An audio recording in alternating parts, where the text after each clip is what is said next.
ಅತಿಯಾಗಿ ಮಾಂಸ ತಯಾರಾಗ್ತಿತ್ತು, ಅತಿಯಾಗಿ ಮೇಧಸ್ ಸಂಗ್ರಹ ಆದರೆ ಬೊಜ್ಜಿನ ಸಮಸ್ಯೆ ಆಗ್ತದೆ, ಅತಿಯಾಗಿ ಮಾಂಸ ತಯಾರಾದರೆ ಮತ್ತೊಂದು ಸಮಸ್ಯೆ ಆಗ್ತದೆ, ಅತಿಯಾಗಿ ರಸಗಳೇ ಇದ್ದರೆ ಅದರಿಂದ ಒಂದು ಸಮಸ್ಯೆ ಆಗ್ತದೆ, ರಕ್ತವು ಅತಿಯಾಗಿ ತಯಾರಾದರೆ ಮತ್ತೊಂದು ಸಮಸ್ಯೆ ಆಗ್ತದೆ.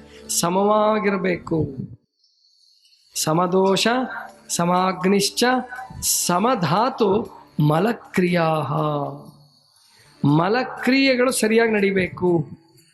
ಮಲ ಅಂದ್ಕೂಡಲೇ ನೀವು ಬೆಳಗ್ಗೆ ಎದ್ದ ಕೂಡಲೇ ಹೋಗೋದು ಅಷ್ಟೇ ತಿಳ್ಕೊಂಬಿಟ್ಟಿದ್ದೀರಿ, ಅದಲ್ಲ. ಬೆವರು ಕೂಡ ಒಂದು ರೀತಿ ಮಲ. ಕಫವು ಹೆಚ್ಚಾದ ಕಫ ಹೋಗ್ತಕ್ಕಂಥ ಅದು ಮಲ. ಬೆವರಿನ ರೂಪದಲ್ಲಿ ಹೋಗಬೇಕು, ಕಫದ ರೂಪದಲ್ಲಿ ಹೋಗಬೇಕು. ಶ್ವಾಸಕೋಶದಿಂದ ಒಂದಷ್ಟು ಹೋಗ್ತದೆ, ಚರ್ಮಗಳಿಂದ ಒಂದಷ್ಟು ಹೋಗ್ತದೆ, ಕಿಡ್ನಿಗಳೊಂದಷ್ಟು ಸೋಸಿ ಹೊರಗಾಗ್ತವೆ, ದೊಡ್ಡ ಕರಳು ಹೊರಗಾಗ್ತವೆ. ಇವೆಲ್ಲ ವಿಸರ್ಜನಾಂಗಗಳು. ಚರ್ಮ ಒಳ್ಳೆ ವಿಸರ್ಜನಾಂಗ.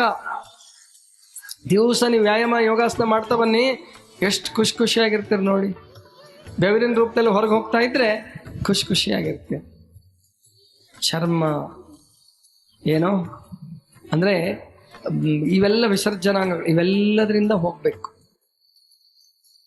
ಈ ಒಂದು ಜೋಕ್ ಹೇಳ್ತೀನಿ ಸುಮ್ಮನೆ, ನಂದಲ್ಲ ಜೋಕ್ ಇದು. ವಿನೋಬಾಜಿಯವ್ರ ಹೆಸರು ಕೇಳಿದಿರಲ್ಲ ನೀವು? ವಿನೋಬಾ ಭಾವೆ ಹೆಸರು ಕೇಳಿದ್ದೀರ? ಸೆಕೆಂಡ್ ಗಾಂಧಿ, ಬಹಳ ದೊಡ್ಡ ವ್ಯಕ್ತಿ ವಿನೋಬಾ ಭಾವೆ. ಒಂದು ಜೋಕ್ ಹೇಳೋರು, ತಮಾಷೆ ಮಾಡೋರು. ಒಂದು ಶ್ಲೋಕ ಇದೆ, ಗೊತ್ತಿರ್ಬೇಕು ನಿಮಗೆಲ್ಲ.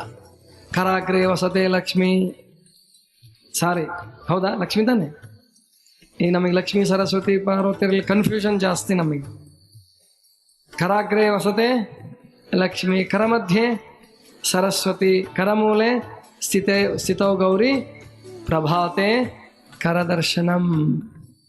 ಬೆಳಗ್ಗೆ ಎದ್ದು ಕೂಡಲೇ ಬಹಳ ಜನ ಕೈ ಹಿಂಗೆ ಉಜ್ಕೊಂಡು ಕೈ ನೋಡ್ಕೊತಾರೆ, ಶಿವ ಅಂತ ಹೇಳಿ ದೇವ್ರ ನೆನೆಸ್ತಾ. ನಾವೆಲ್ಲ ಕೈ ಉಜ್ಕೊಂಡು ನೋಡ್ಕೊಳ್ಳೋ ಅಗತ್ಯ ಇಲ್ಲ. ಇಷ್ಟಲಿಂಗದಲ್ಲಿ ಎಲ್ಲ ಶಕ್ತಿಗಳು ಅಡಗಿವೆ. ಲಿಂಗಕ್ಕೆ ನಮಸ್ಕಾರ ಮಾಡ್ಕೊಂಡ್ಬಿಡ್ತೀವಿ ನಾವು ಬೆಳಗ್ಗೆ ಎದ್ದು ಕೂಡಿ. ಆ ಶ್ಲೋಕ ಚೆನ್ನಾಗಿದೆ. ಕರಾಗ್ರೆ ವಸತೆ ಲಕ್ಷ್ಮಿ. ದುಡ್ಡು ಎಣಿಸೋದು ಯಾವುದರಲ್ಲಿ? ಕರ ಅಗ್ರದಲ್ಲಿ. ಕರ ಮಧ್ಯೆ ಸರಸ್ವತಿ, ಪುಸ್ತಕ ಹಿಡಿಯೋದೆಲ್ಲಿ? ಇಲ್ಲಿ. ಕರಮೂಲೆ ಸ್ಥಿತೇ ಗೌರಿ. ಏನಾದರೂ ಭಾರದ ಕೆಲಸ ಮಾಡೋದಿದ್ರೆ, ಗಾಡಿ ದೂಡೋದಿದ್ರೆ ಎಲ್ಲಿ? ಇಲ್ಲಿ. ಅಂದರೆ ಜ್ಞಾನಶಕ್ತಿ, ಕ್ರಿಯಾಶಕ್ತಿ, ಇಚ್ಛಾಶಕ್ತಿಗಳು ಸರಸ್ವತಿ ಪಾರ್ವತಿ ಲಕ್ಷ್ಮೀರೆಲ್ಲ ನಿಮ್ಮ ಕೈಯಾಗೆ ಇದಾರಪ್ಪ. ಹುಡ್ಕೊಂಡು ಎಲ್ಲೆಲ್ಲೆಲ್ಲೆಲ್ಲ ಹೋಗಬೇಡ್ರಿ ಅಂತ ಹೇಳಕ್ ನಮ್ಮ ಋಷಿಮುನಿಗಳು ಅದನ್ನೇ ಹೇಳೋರು.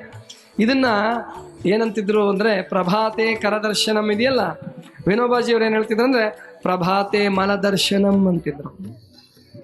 ಪ್ರಭಾತೆ ಮಲದರ್ಶನಂ, ಬೆಳಗ್ಗೆ ಎದ್ದು ಕೂಡಲೇ ಹೊಟ್ಟೆ ಸ್ವಚ್ಛ ಆಗಲಿ. ಇನ್ನು ಕೆಲವರು ಇರ್ತಾರೆ ಉಪವಾಸ ಮಾಡಕ್ಕೆ ಶುರು ಮಾಡ್ತಾರೆ. ಉಪವಾಸ ಮಾಡಕ್ಕೆ ಶುರು ಮಾಡಿದ ಕೂಡಲೇ ನಾವು ಹೇಳಿರ್ತೀವಿ, ಚೆನ್ನಾಗಿ 3 ಹೊತ್ತು ಜ್ಯೂಸ್ ಕುಡೀರಿ, ಹೊಟ್ಟೆ ಖಾಲಿ ಬಿಡಬೇಡಿ, ಶರ್ಬತ್ ಕುಡೀರಿ.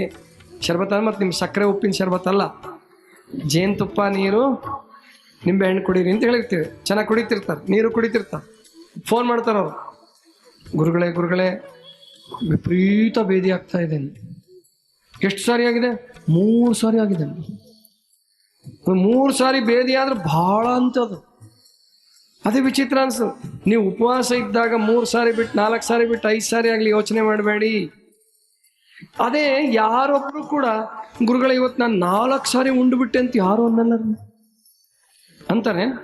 ಇವತ್ತು ನಮ್ಮ ನೆಂಟರ ಮನೆಗೆ ಹೋಗಿದ್ದೆ, ಬೀಗ್ರ ಮನೆಗೆ 4 ಸಾರಿ ಉಣಿಸ್ಬಿಟ್ರು, 5 ಸಾರಿ ಉಣಿಸ್ಬಿಟ್ರು ಅಂತ ಯಾರು ಹೆದರದೇ ಇಲ್ಲ. ಅದೇ ಬೇದಿ 3 ಸಾರಿ 4 ಸಾರಿ ಆದರೆ ಹೆದರ್ತೀರಿ. ಅದಕ್ಕೆ ನಾನು ತಮಾಷೆ ಮಾಡ್ತಿರ್ತೀನಿ, ಇನ್ನು ಪುಟ್ಟು ಎಷ್ಟು ಸಾರಿ ನರ ನಡಿಬೋದಂತೆ. ಗೊತ್ತಾಯ್ತಾ? ಅರ್ಥ ಆಗ್ತಿದೆ ನನ್ನ ಮಾತು? ಏನ್ರಪ್ಪ ನೀವು ಕಲ್ಗಟ್ಟಿಗೆ ಜನ ನಗಂಗೆ ಇಲ್ವಲ್ರಿ ಮನೆ. ಇನ್ನು ಪುಟ್ಟು ಎಷ್ಟು ಸಾರಿ ನರ ನಡಿಬೋದಂತೆ. ಔಟ್ಪುಟ್ಟಿಗೆ ಮಾತ್ರ ಜಿಪಣ್ತಾನ ನಾನು. ಔಟ್ಪುಟ್ಗೆ ಯಾಕೆ ಜಿಪಣ್ತನ ಮಾಡೋದು? ಅದಕ್ಕೆ ಉಪವಾಸ ಇದ್ದಾಗ ಸುಸ್ತಾಗಲ್ಲ, ಬೇದಿ ಆದ್ರೆ ಒಳ್ಳೇದು. ಹೆದರಬೇಡಿ, ಚೆನ್ನಾಗಿ ನೀರು ಕುಡಿತಾ ಇರಿ. ಉಪವಾಸವೇ ಅಲ್ಲ ಅನ್ನಂಗೆ ಉಪವಾಸ ಮಾಡ್ಬಿಡ್ಬೋದ್ರಿ ನೀವು. ಸಮಧಾತು ಮಲಕ್ರಿಯಾ, ಹೊಟ್ಟೆ ಸ್ವಚ್ಛ ಇರಬೇಕು. ಹೊಟ್ಟೆ ಆನಂದವಾಗಿರ್ಬೇಕಂದ್ರೆ ಮಲಕ್ರಿಯೆಗಳು ಸರಿಯಾಗಿ ನಡಿಬೇಕು. ಸಮದೋಷ ಸಮಾಗ್ನಿಶ್ಚ ಸಮಧಾತು ಮಲಕ್ರಿಯಾ.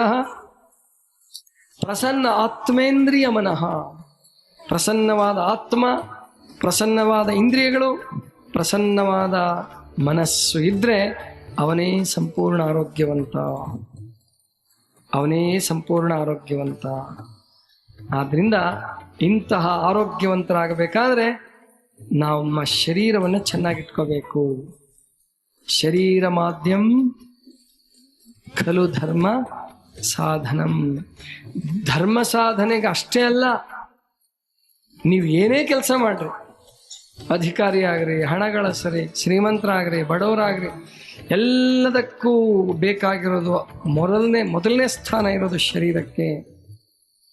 ಶರೀರ ಬಹಳ, ಅದಕ್ಕೆ ನೀವು ಈ ಸಂಪತ್ತುಗಳನ್ನೆಲ್ಲ ಪಡಿಬೇಕಾದ್ರೆ ಒಳ್ಳೆಯ ಶರೀರ ಬೇಕು, ಒಳ್ಳೆಯ ಮನಸ್ಸಿರಬೇಕು, ಒಳ್ಳೆಯ ಬುದ್ಧಿ ಇರಬೇಕು, ಒಳ್ಳೆಯ ಹೃದಯ ಇರಬೇಕು. ಶರೀರ, ಮನಸ್ಸು, ಬುದ್ಧಿ, ಹೃದಯ ಈ 4 ಚೆನ್ನಾಗಿದ್ದರೆ ಅವನೇ ಸಂಪೂರ್ಣ ಆರೋಗ್ಯವಂತ, ಅವನೇ ಸಂಪೂರ್ಣ ಧರ್ಮವಂತ, ಅವನೇ ಸಂಪೂರ್ಣ ಮಾನವ, ಅಥವಾ ಅವನಿಗೆ ವಿಶ್ವಮಾನವ ಅಂತಲೂ ಕರಿಬಹುದು. ಅವನಿಗೇನು ಇಂಗ್ಲಿಷ್ ಬರ್ಲಿಕ್ಕಿಲ್ಲ, ಅವನಿಗೇನು ಹಿಂದಿ ಗೊತ್ತಿರ್ಲಿಕ್ಕಿಲ್ಲ, ಆದರೆ 4 ರೀತಿಯಿಂದ ಅವನು ಚೆನ್ನಾಗಿದ್ರೆ ಅವನು ಪರ್ಫೆಕ್ಟ್ ಹೆಲ್ದಿ ಮನ್.